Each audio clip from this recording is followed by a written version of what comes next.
a little bit of help for some audio-visual issues, but I think I'm going to get started here, and we'll bear with the audio issues separately. Winchell, I need new batteries at this. Okay, thanks. Okay, if you could put them in. It's out of battery? Yes, it's out of battery. Yeah. So, welcome. My name is Nathaniel Osgood. I'm going to be your primary instructor for this course. It's a great pleasure to see many new faces and many well-known and well-appreciated faces here. Within this morning's session, we're going to have a wide range of different events and different foci that we'll be exploring. I'm first going to make some more housekeeping and administrivia remarks regarding the course structure and the ways in which that it fits into the different purposes that different stakeholders bring to this room. Secondly, we'll be going into interactive exploration of a model. Thirdly, I'm going to be providing some overview of how we use these models to good effect in pursuing challenging questions involving complex systems where the whole in some sense is greater than the sum of the parts. We'll then be talking about several sorts of modeling that we'll be examining during this boot camp with three major traditions briefly highlighted. Agent-based modeling, which lends the boot camp its name. System dynamics modeling, an extremely powerful tradition that has long roots and can be used very fruitfully in conjunction with agent-based models in the form of hybrid models. And thirdly, discrete event modeling, which is another longstanding tradition dating back to the 1960s, and which is particularly valuable in the health context in allowing us to represent service-oriented systems with defined workflows, such as are very, very common in healthcare. So we're going to be hitting on a wide variety of topics that will be foundational for the balance of the morning.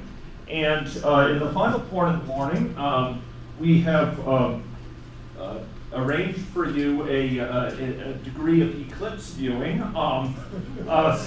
so that we don't have to present you with the awkward trade-off between hearing the drone on up here and going out and seeing one of the most extraordinary phenomena in nature. Hopefully available just outside. Looks like a blue sky yet. So we will be repairing to the faculty club or university club across campus. And Kurt, a student with a strong physics background, I think outside here, has prepared a pinhole camera of sorts, and I believe has manufactured one or two additional such cameras for your viewing pleasure.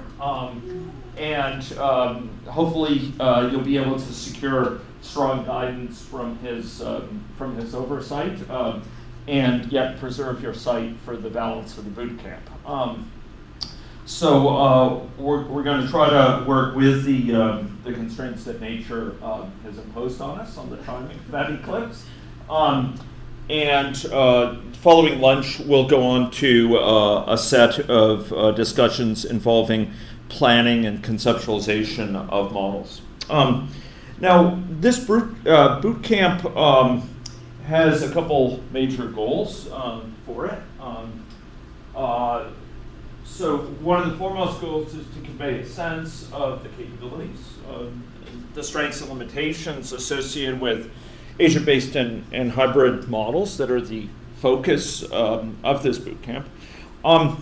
And importantly, this boot camp is not geared exclusively toward those seeking to by themselves build these models. Rather, it has a particular focus on training team members, people who are members of teams who might not be interested in building the models themselves at its most technically gnarly level, but are interested in serving as productive members of a team where all members of the team can interact with the model, can scrutinize the model, understand its assumptions, explore it, maybe tweak some of those assumptions, run different scenarios, interrogate the model for different what-if questions. This is a vision of modeling that we have realized with quite a number of our health system partners, and which I believe is especially promising within this newer era of modeling. Much of the boot camp is oriented towards people who want to pair up or work in these teams, even if the heaviest lifting is done by someone else.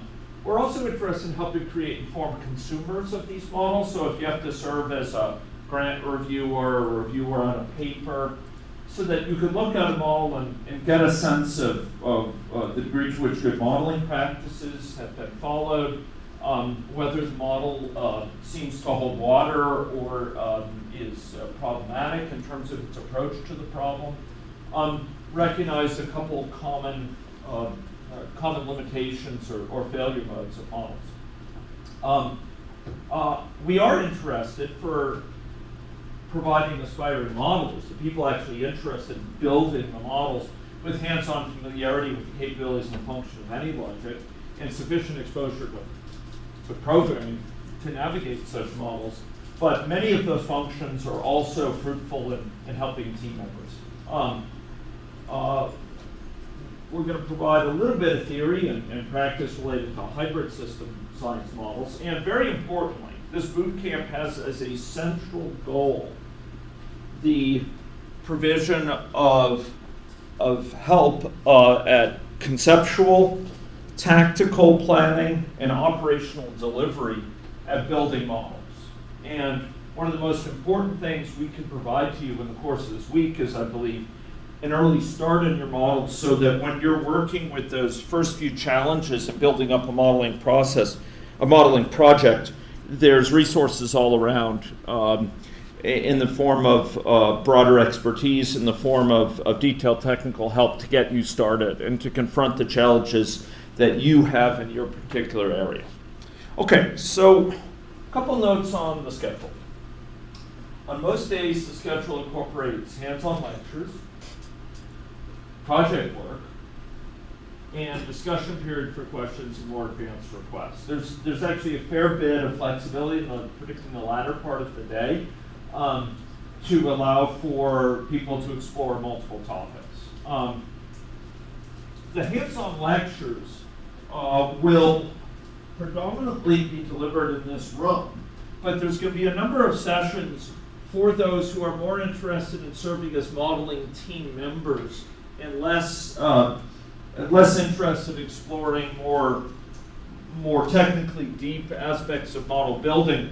There'll be a number of case studies through the week as well, led predominantly by teaching assistants.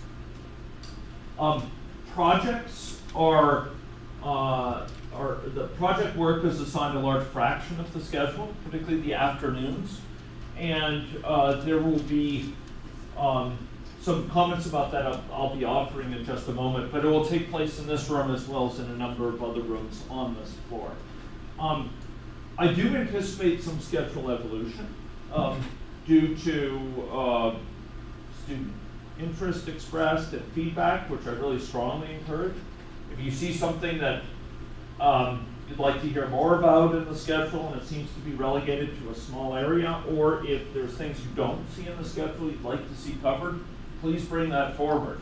And chances are we might be able to put together some coverage that isn't there already. I also will adjust the schedule where possible to account for the fact that there may be differing rates of progress from what I anticipate.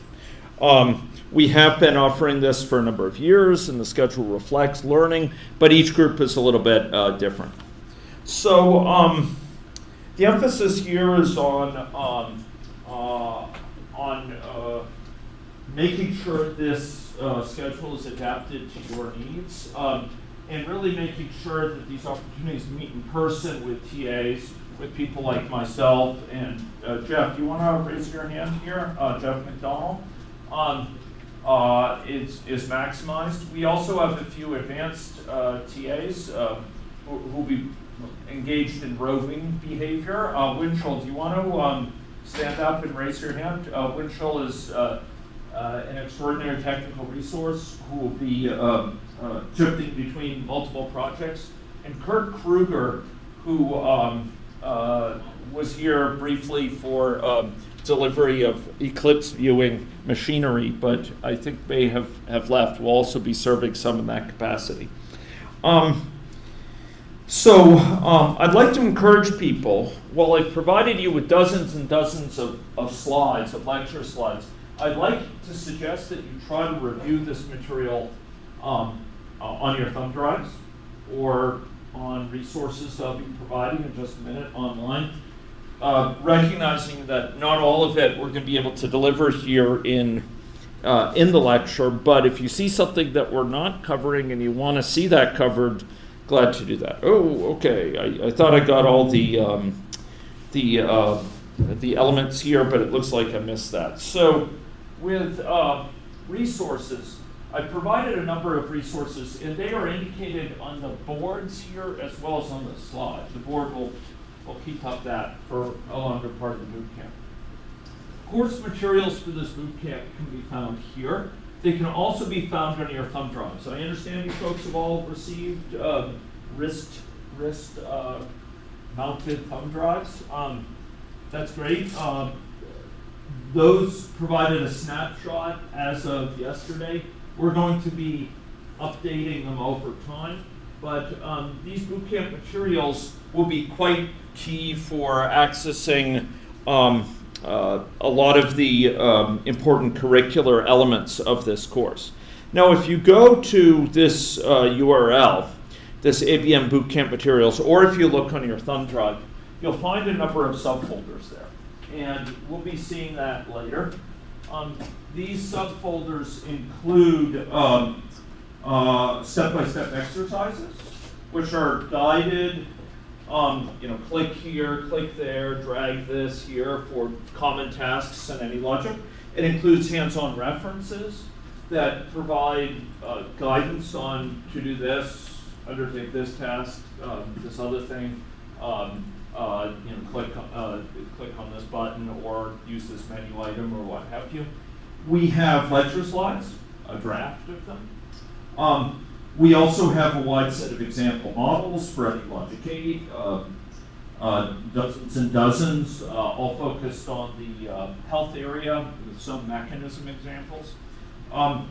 We also have a set of materials which are more challenge problems. For those who want to take it a little bit further, want to have a more open-ended challenge, then they can discuss with us, try to do problem solving. There's elements there as well. So I'd suggest that you look at that. We will be placing over time all, if I'm careful about it, all the models that we build in class will be placed at this location over time, okay? If anyone wants, a TA could put it onto your thumb drive, so when you leave here, you have a complete snapshot. But otherwise, you'll want to download them, check in here early, and check in often, because we'll be placing these models there that we go through, that we build up. Okay. There's a set of course videos that I'll be adding to as the bootcamp progresses. I try to do this a couple times a day, add new videos in. We have somewhere over 2,000 videos on my channel online from past boot camps, and this boot camp will accrue videos as well. Okay, if you can't find a video there of a session that was delivered, please let me know, and I'll try to make sure that they are placed there. We do have an additional URL here, tinyurl.com, for projects for this boot camp.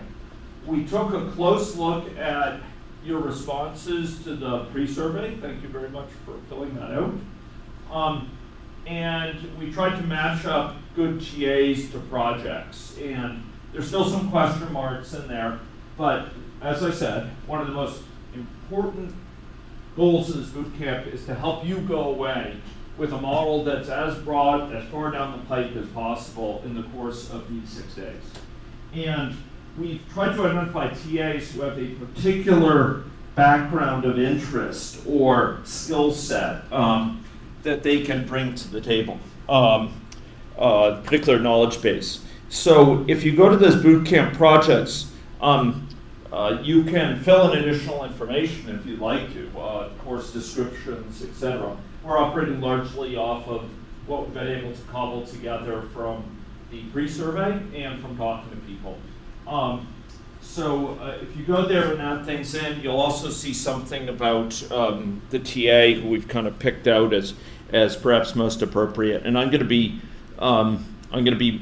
tweaking those over the course of the day here. We're going to start this afternoon. Okay, so I had made comments on some of the elements. Okay, so I'd like that there's a set of TAs who are in this room, and then there's a set of TAs not in this room. Those TAs who are in the room, could you please stand up and present yourselves? Okay, Young Chin, do you want to get up? Okay, thanks. These are about probably a little bit less than half of our TAs that we're going to be having here. The TAs are predominantly graduate students, or in Alex's cases, partway through, undergrad to grad transition, undergoing shortly. And they're going to be, okay, you can sit down, thanks very much. Hopefully they'll have badges on. You can identify them if they've been paired with your group. Each of them is from different background and has different experience. And there's a lot you can learn from them. The teaching assistants will have several roles. They'll be helping out here in the classroom, helping you if you get stuck with the software, and that's one of the most important roles. They'll also be discussing some details of models that they'll be presenting. I hope that they can engage with you brainstorming on how this sort of modeling can be applied and how it has been applied in the past that might shed light on that. They're also going to serve as a key player in the kind of incubator portion of this event. So for any requests, please just raise your hand to ask a question. The single most important thing that I will do in this boot camp is not to deliver a predefined set of lectures, but to speak to your particular needs. And the only way I'm going to know about those needs by and large is if you speak up and you ask questions. So please ask questions. Couple more things. The software we'll be using has what's known as an autocomplete function. What this means is that a fair number of the things we'll be doing that involve writing little snippets of code can be done much faster often by using a special magic button on your computers. And on Windows or Linux machines, it's Control Space. On Macs, I think it's Option Space. Can any Mac user here confirm that? Option Space? Yes, thank you. Option Space will perform autocomplete. It'll complete sort of the name of a variable in your model, for example. It'll complete the name of a state chart you're trying to interact with. You want to use this a lot because one of the most common problems in this boot camp is misspellings. And and it bites every boot camp, and it can be avoided if you use autocomplete very carefully. And I'll try to show how to use it, but please remember to use it early, remember to use it often throughout the boot camp. I would ask that if you have a mouse with you, that you try to bring it to the sessions, because there will be some sessions with GIS type models where having a mouse is quite attractive. And finally, help your neighbor out if you could. See if you can make sure that you to help the person next to you, or seek them to help you, because often there's a lot of small nuisances that you can resolve almost immediately with someone next to you on a quicker basis than a TA can arrive. If you're not getting help from a TA, just be sure to raise your hand higher, and I'll see that, and I will, if necessary, engage in vocalization to bring TAs into the room. Okay, I should probably up my whistling skills. Okay. So projects. Projects, as I noted, are a central component of the course. We're going to have projects sort of show and tell sometime during, this says Wednesday, we're actually not sure, it's probably later than that, maybe Friday. We do have a full day project session for those who can stay scheduled on Saturday, where myself and the TAs come in, and our goal is to advance your projects. But every day we are working on that topic. Now, the TAs have kindly acceded to remain here into the evenings for those who would like to advance their projects in a full-throated way beyond the end of the boot camp each day. I am grateful to the TAs for their willingness to do that. I would just ask you to highlight to me or a TA your desire to do so that we can make sure that TAs are here, and so that we can cater food for you to allow you to be sustained while you engage in modeling behavior. So please let us know if we can support you in this regard, and we'll have TAs here to help and guide you along. So each incubator for this, so the bootcamp consists of these incubators to incubate models, to help them in that vulnerable earliest period of their life where they're just being conceptualized. The first steps towards formulation are being undertaken, and model implementation proceeds to create a sort of starting model. This is very vulnerable for reasons that we'll be talking about this afternoon, and it's very easy to make mistakes which knock you off course with this. As a result, we really try to make an effort to oversee and nurture each of these projects. We're going to try to have incubators housed in sort of distinct areas. Typically, we have several going on in this room, maybe 4, even 5. But we're going to have other spaces around the floor as well. We try to co-locate ones that are working on similar topics. For example, ones that have a discrete event component, we'll try to co-locate. There's several different parties here interested in the behavior of ungulates, and even of the cervid subcategory of ungulates. Maria's been working on that for years. I know Clara's is very interested, Cheryl as well. So we'll try to have people nearby who are working on similar issues, because TA guidance and guidance from instructors will be able to help several people at once. There's an economy of scale, so it makes sense to do that. We're going to have TAs that are in sort of a pool, but we'll try to pair TAs with each project, as I noted. We will try to have references to example models that we could bring to bear for each of these projects, because each project is different. And if you were to come up to me, or you were to go to Kurt or possibly to Windchill, and you were to say, look, I want to work on this project. Which of these dozens and dozens of models that have been provided on your thumb drive is relevant? We could probably list a half dozen for your model that are most relevant. Take a look at this, this, this, and this. And that might get you much further down the road because often people learn from looking at relevant examples. Okay, a few practical essentials before we dive into some hands-on modeling. Washrooms and water fountains are down the hall. As you come up from the door, the elevator, the water fountain is just there, and the washrooms are to the right. There's a quiet lounge area over through that wall there, where you can have quiet conversations, etc.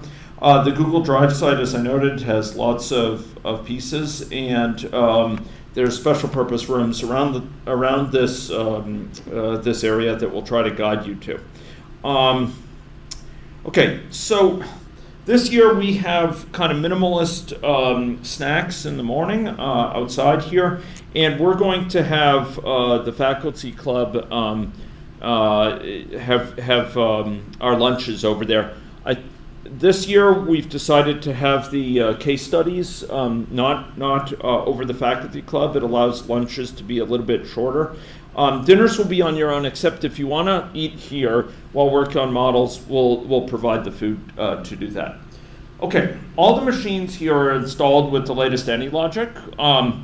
On your name tag, you should have username and password.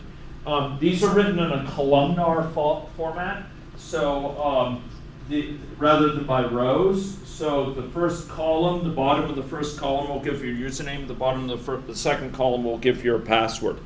You should be able to log in to these machines. If you have any trouble, grab a TA and we'll get it fixed. You should also be able to access the Wi-Fi network. U of S Secure is a higher speed network than U of S Public or U of S Guest. And I would strongly advise that you use U of S Secure for that reason. And you should be able to use the same usernames and passwords. With that, TAs can get you set up on your phone, on your laptop, or what have you. If you move between machines here from day to day, all the files should move with you as long as you put them in your home folder. But be sure to take them off before the end of the boot camp because these accounts are temporary accounts. If anyone does not have a name tag that contains account information, please let one of the TAs know. We'll get you set up. Okay? We will ask that you use these machines or a laptop. And this is PLE 7.3.5. I stand remiss, as I often will in the boot camp. This should be 8.1.0. Okay? We made the transition to 8 for this boot camp, and we will we'll be using that as our standard. I'm sorry to say, but AnyLogic has a real shortcoming when it comes to versioning. It's very picky when it comes to the versions of the software used when opening a model. If you save a model with a slightly later version, try to open it with an earlier version, often it exhibits dysfunction. It says, I can't open it, which is often problematic. And therefore, it will be important that we're working off the same page with the same version of AnyLogic. You may encounter real challenges if you're working with an earlier version. So please ignore that and make it 8.1.0. Okay, there we go. We do have, within this very room, installations of AnyLogic Professional 8.1. If people are interested in features that are only in 8.1, like aspects of the road library, pedestrian library, certain more advanced features associated with model comparisons or model calibration, please let us know, and we'll see what we can do to sort of get you the ability to interact with any logic professional. But we will be using examples that should run fine in PLE. Okay? Okay. PLE is free. It's freely available, and it's available for the three major platforms: Mac, Windows, and Linux. Okay. That's administrivia. Any questions about the bootcamp? Questions? Yes, Roberto. The USB is already with the data in, or we need to import the data? Great question. So the USB does have preloaded content from that was the contents of this as of late yesterday. If there's been any changes since, it's extremely minor. But yes, it's preloaded with this. So you should find on the USB quite a few files. It's going to be empty. It's empty. Okay. Speak on. Are there others who have encountered empty? Oh, wow. Okay. TAs, form a phalanx. And maybe you could take those USB drives and copy on the contents of this folder so that before the next session is out, they have access to those folders. So, Christine, it turns out some of the USBs are empty, apparently. Okay, if you can get those to me, I've got some downstairs, and then we'll get them back to you. Oh, okay. They're already loaded downstairs? Okay. So it sounds like it's a switcheroo rather than a popular-roo. Okay. Okay, other questions? Thank you very much, Roberto. I welcome that and really appreciate knowing about that issue. Other questions? Other USBs that require remediation? Or anyone require a USB who does not have one? Okay. Others? No? Other questions? Going once? Going twice? Okay. Okay. So, enough droning. We will now proceed to hands-on interaction. Okay. So, to engage in this next behavior, because some USBs are deficient, we will need to make use of two different strategies for accessing the materials. I'm going to stop this recording.